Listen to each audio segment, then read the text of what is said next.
in history. Now, not many people know what I'm going to tell you. So I say that you really got a privilege. Can you see what I've got on the top here? Yes. Okay. And just I'm going to, I'll send it afterwards to your mom to print afterwards. It's important to know this nearly off by heart. I say nearly off by heart because it's difficult. I want you to know. We are going to learn a lot in the Tanakh. Tanakh, of course, is the 5 books, then the prophets, and then the rest of the Tanakh. And we're talking about 2,500 years, really a lot of history. But after the Tanakh, what happened at the end of the Tanakh? The Tanakh finishes at the beginning of the Second Temple, not at the end of the Second Temple. We talked about just before the first temple. How many years was the first temple? You remember how many years the first temple was? 410. 410. Then there was 70 years that there was this. The temple was destroyed. Jews were sent out. They came back again and built the second temple. How long was the second temple? 20 years. 420 years. And then, in the beginning of the second temple, there was important people which are called Anshei Knesset Hagdolah. Okay, I want you to say it together with me. Anshei Knesset Hagdolah. Okay, Knesset, of course, is what? It sounds like synagogue, but it's not synagogue. Why does a synagogue call Knesset? Because everybody comes together. Lekanes is to come together. Okay? Do you remember how to come in? How do you say to come in? You both just came in the room. Nichnastem. Nichnastem, you came in. Kenes is also to bring everybody together. But here we're talking about Knesset Agdolah, 120 people. Can you see I wrote the number 120 here? Yes. There were 120 people, and some of the names you already know. In the end of the Tanakh, I won't tell you exactly when is the end of the Tanakh, there was the story of Purim. Tell me the 2 guys which were important Jews of Purim. Esther and Mordechai. So I wrote here Mordechai. He was one of the Anshei Knesset Agdolah, the big people who gathered all the rest of the people. Yeah. The people who knew like 70 languages. Exactly. Very good. The people who were so wise, and they started the oral Torah. There is the written Torah, but there's the oral Torah with many, many things that they added, like Purim and Chanukah. And they were 120 guys, which knew enormous amount. They knew 70 languages. They were very clever in sciences. And what we know, we wish we would know a quarter of what they knew. Really, they were so amazing people. One of them was Mordechai. Another of them is the end of the Tanakh, 2 books, Ezra and Nehemiah, that we'll learn about a tiny bit when we get to them. And 3 of the last prophets, Haggai, Zechariah, and Malachi. Malachi was the last prophet in the Tanakh. After that, no prophecy. There's no prophets. We're waiting for the prophets to come back. When the Mashiach will come, he'll be a prophet. But actually, the last prophet of the last prophet is Malachi. So all these guys... Funny. Again? Can I say something funny? Yes, of course. You have to say something. I say, don't keep quiet. Talk, of course. Okay, so when I was younger, so I learned about how Bigtan and Teresh speak Tarshish, and how Mordechai also knew. And Mordechai knew their language. Bravo. Yeah, Bravo. Saturday, How did he understand them? Because he knew 70 languages. so Bravo. that week I was asking everyone in shul, do you speak Tarshish? Okay. That is nice. Okay. Zach, do you understand what he was saying? Bigtan and Teresh were the 2 guys who wanted to kill the king Achashverosh, but they spoke in a funny language. The only one that understood that funny language was Mordechai. The Because other 119 people. okay, so he knew all languages, so he afterwards told Achashverosh, they're going to kill you. And that's why later, Haman was killed, and Mordechai became instead of Mordechai became instead of Haman because he was such a clever guy. So I'm going to say to you, all these guys I wrote down, it's only 5 or 6 out of the 120. There are many other names. Some of them are known, some of them are not known, but 120 guys which were very clever. But they were Jewing at the end of the Tanakh and carrying on after the Tanakh. What's the period after that? So one period is the Tanakh. The next period is Anshei Knesset Agdula. Anshei means Anashim, people of the big Knesset. By the way, how many in our parliament in Israel? How many have in the Knesset? I forgot to ask you, how is our parliament called in Israel? It's called Knesset.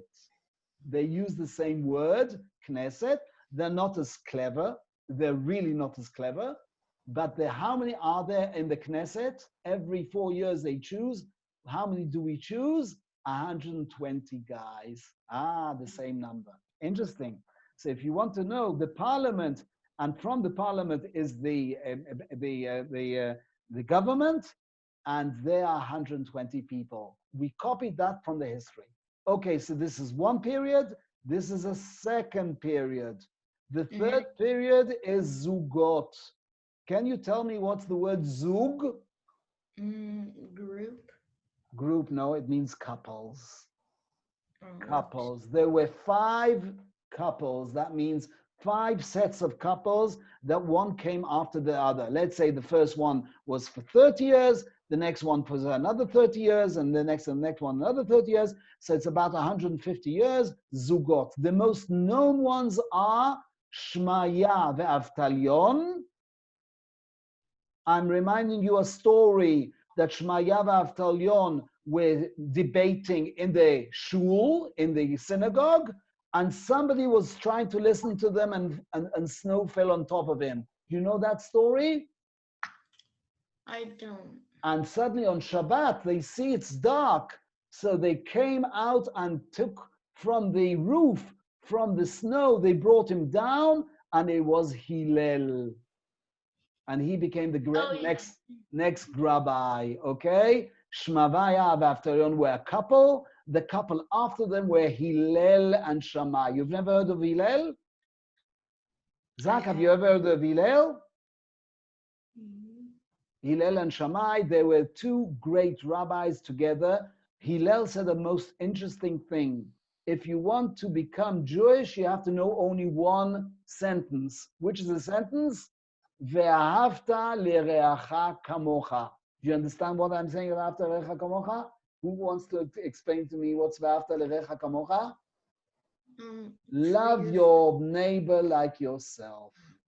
Okay? He says, if you want to know the whole Torah on one foot, at least know that sentence. So these are very important rabbis, Zugot. They were couples for about 100, 150 years, 5 different Zugot. That's another period. In the middle of that period, there were terrible times like Chanukah. I said Chanukah is a terrible time. Yes, Chanukah was a terrible time. Afterwards, we're coming close to Chanukah, there was a big miracle.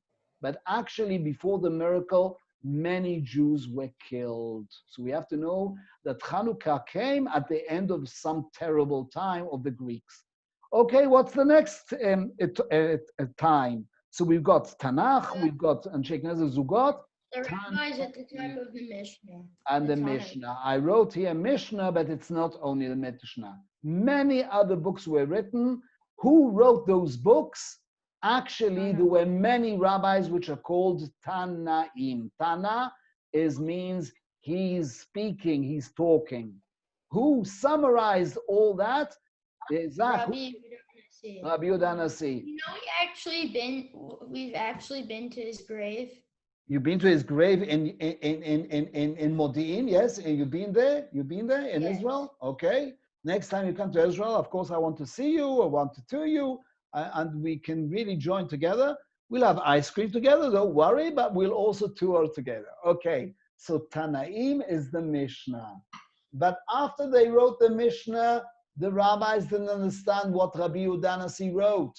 So they had to explain and write enormous amount of books to explain the Mishnah.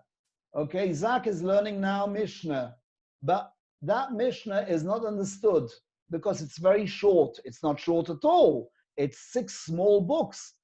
Zach, you remember how many books are there in the Mishnah? 6 books. Do you remember the names of the books? What are you learning? Which Mishnah are you learning now? I'm honestly not sure which one. Okay, which Mishnah? You're learning on what topic? On Sukkah, on Beitzah? What are you learning? Brachot? I think you're learning Brachot, right? The first one, about blessings? Oh, yeah. Oh, yeah, that's the first Mishnah. But actually, there are many, many other books there, okay? You're learning about Brachot. You're learning about Shema Yisrael, how to bless before Shema Yisrael and after Shema Yisrael. Okay, you don't remember. Anyhow, that's the Tanaim. But what they wrote, it's too short. So came afterwards a lot of rabbis, which are called Amoraim. It's a very difficult word. It's not in Hebrew. It's in Aramaic. And now Jacob is learning a Gemara, which means Talmud, to learn. And he's breaking his teeth. Why is he breaking his teeth? Hebrew is already difficult. What's more difficult than Hebrew? Aramaic. Really, I'm sorry that it's not in Hebrew, but it's really important to learn Talmud, that it's another language. So the next period after the Tanaim came another 300 years of Amoraim. Who wrote the whole Talmud and summarized it in 20 volumes? If you've seen the Talmud, if you see I don't know if you have at home, but there's 20 enormous volumes. You have at home the Talmud? Ashi and Ravina wrote it. Ashi and Rabina. Here you've got the words of Ashi and Ravina. I'm going to the next time. What's the next time? Then is written the Geonim. For 600 years, there were the geniuses. They're called the geniuses because they were really clever guys. What did they write? Nothing. So how do we know anything? Yes, they did write. They didn't write books. They wrote always answers. People asked them questions in letters, and they sent back letters, answers. Do you know how you say questions and answers in Hebrew? How do you say questions, Zach? Sheila. How do you say answers? Shuva. And they wrote Shutim. Shutim is abbreviation of Sheila and Shuva. Wow, they wrote enormous amount of questions and answers. That's called She'elot Uchuvot. Abbreviation is Shutim. For 600 years, we've got enormous amount of letters going backwards and forwards to Babylon and to all the world. Questions and answers, and a lot of our Judaism comes from these questions and answers. So that's the Geonim. So after the Talmud, you've got the next period, Geonim, which are the geniuses. The most important one, there's many important geniuses, but one genius was especially important because he wrote also books. He didn't only write questions and answers. He wrote books. For instance, the first dictionary. Wow, dictionary in Hebrew? Yes, he wrote the first dictionary. And his name is Rabbi Saadia Gaon. Can you hear the word Saadia? He was actually a Sfaradi. He lived in Egypt, and they brought him to Babylon, and he was a really amazing person. Okay, that period finished. Comes the next period, Rishonim. What does Rishonim mean? What's Rishon? Tell me in English what's Rishon? The first. But when I say the first, we're talking about something like 500 years. We're talking about 500 years. Is it the first לא commentator? עכשיו, אני באמצע שיעור. Sorry? Is it the first commentators? They are the first people who explained after the Geonim, they explained the Talmud and they explained the Torah. They expanded many, many books. 3 of them, you all know of them. Also, Zach knows them. Who's the first one? Rashi. Rashi, of course. You can't not learn Torah without Rashi. Who's the other one which is so important? Rambam. The Rambam that wrote all the laws. He wrote Mishneh Torah, an enormous book, which is all the laws very condensed.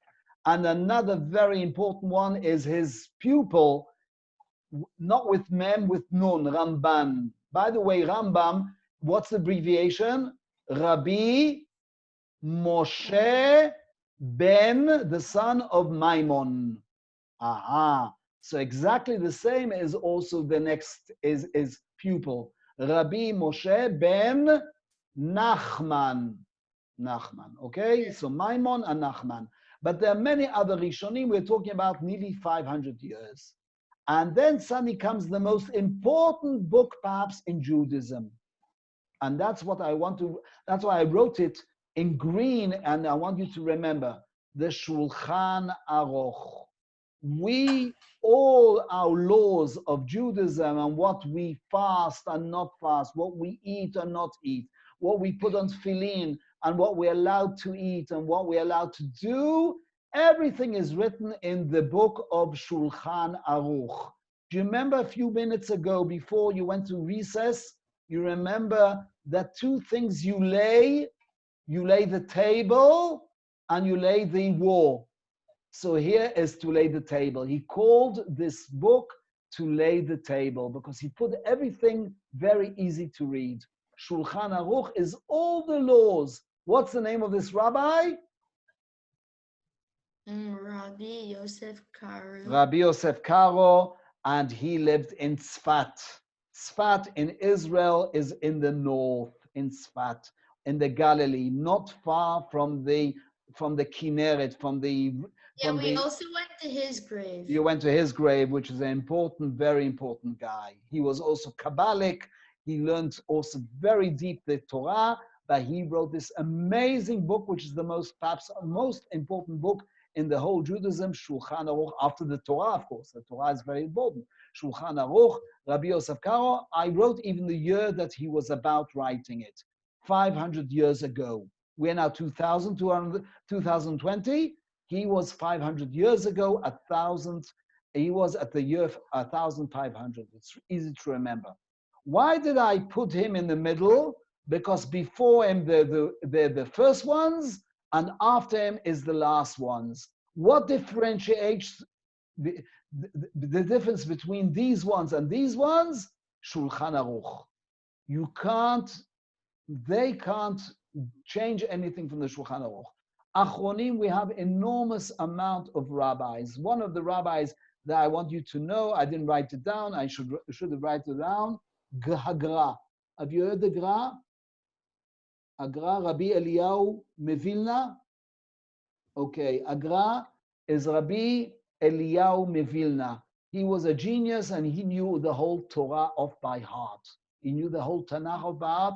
He was amazing. His memory was something like a computer. People used to ask him to read the Torah backwards. He could have read the Torah backwards. That means his memory was so amazing that he could remember the letters and read it backwards. Amazing, amazing. But he was one of the guys. There are many, many Achronim. And today, in our 100 years, the last 100 years, today I wrote Hayom, Achronei Achronim, with the last of the last. And one of the important rabbis, there are many, many rabbis. One of them, you probably heard of him. He died 20 years ago in America. What's his name?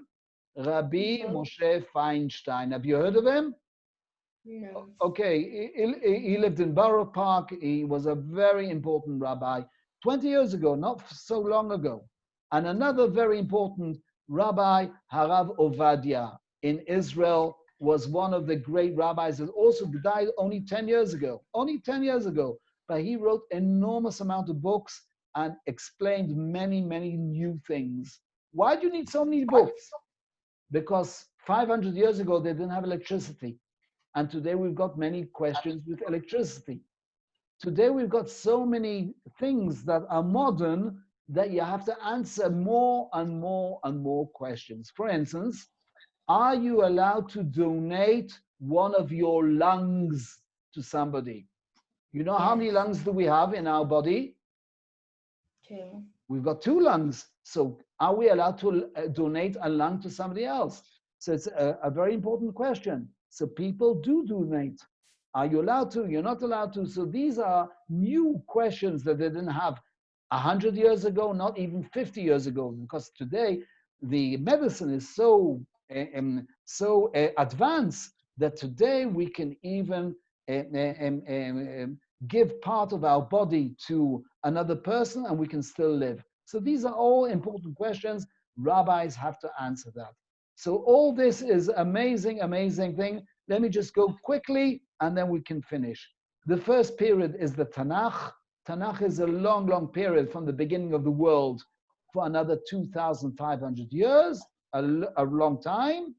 After the Tanakh finished, there was the people which were very clever, and they were 120 people, and they knew a lot of languages, but they started the oral Torah. The oral Torah later was written, of course. The oral Torah was oral. It was Baal Peh. It was given from rabbi to rabbi, but afterwards they wrote it. The important guys is Mordechai, Ezra, and Nehemiah. Then the couples, which were very important rabbis. The most important rabbi perhaps is Hillel. The most important rabbi is Hillel, that many important things were written about him. He was such such a important rabbi that even one guy came to him and said, I want to be a Jew, and I want you to tell me the whole Judaism when I'm standing on one leg. How you can stand on one leg? That means for 1 minute, he wants to learn all Judaism. So Hillel didn't kick him out. He didn't say, you're chutzpahdik and you are asking a stupid question. He came him, hugged him, and said, the most important thing is to remember, love your neighbor more than yourself. Wow, that's the part of Hillel, and he gave many other things. After the couples, you've got the Mishnah, and Zach is learning now Mishnah. And by the way, a Mishnah, who explained the Mishnah?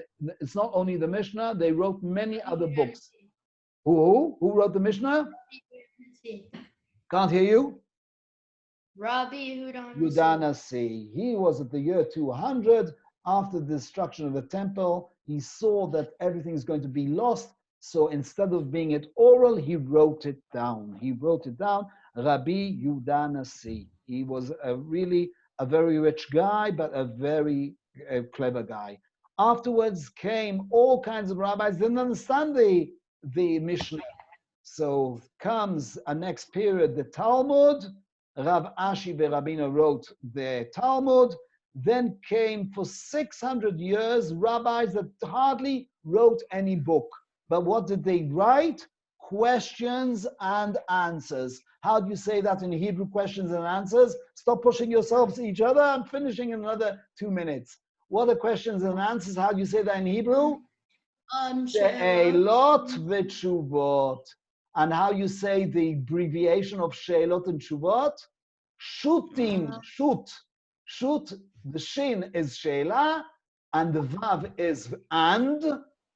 Taf is tshuvot, shutim. So they wrote a lot of answers and questions, but there was one of those rabbis that wrote books, and his name was Saadia Gaon. Then comes the Rishonim, like Rashi, and then there's the most important book in the law of Jewish law is the Shulchan Aruch. Everything goes by the Shulchan Aruch. Whoever wants to say anything, any rabbi, first has to quote the Shulchan Aruch. Are you allowed to do this on Shabbat, or you're not allowed to do this on Shabbat? Are you allowed to do this? You're allowed to do this? First of all, you look at Shulchan Aruch. Yes, world the Malacha. Okay, and then the Achronim, One of the geniuses was a Gra 200 years ago that knew everything off by heart. And today we have all kinds of rabbis. We're called Achronei Achronim, the last of the last. Very important to know this history. I'll repeat it over and over again. And these things are not known very much. I'll tell your mother to print it. Lehitraot. See you tomorrow. You see, I'm even shortening it for you. You see, because I can see you both. Wheezy, wheezy. Okay? So I can see that you listen quite well. Tomorrow at 11 o'clock in the morning. Don't be late. Lehitraot. Bye. Lehitraot. See you.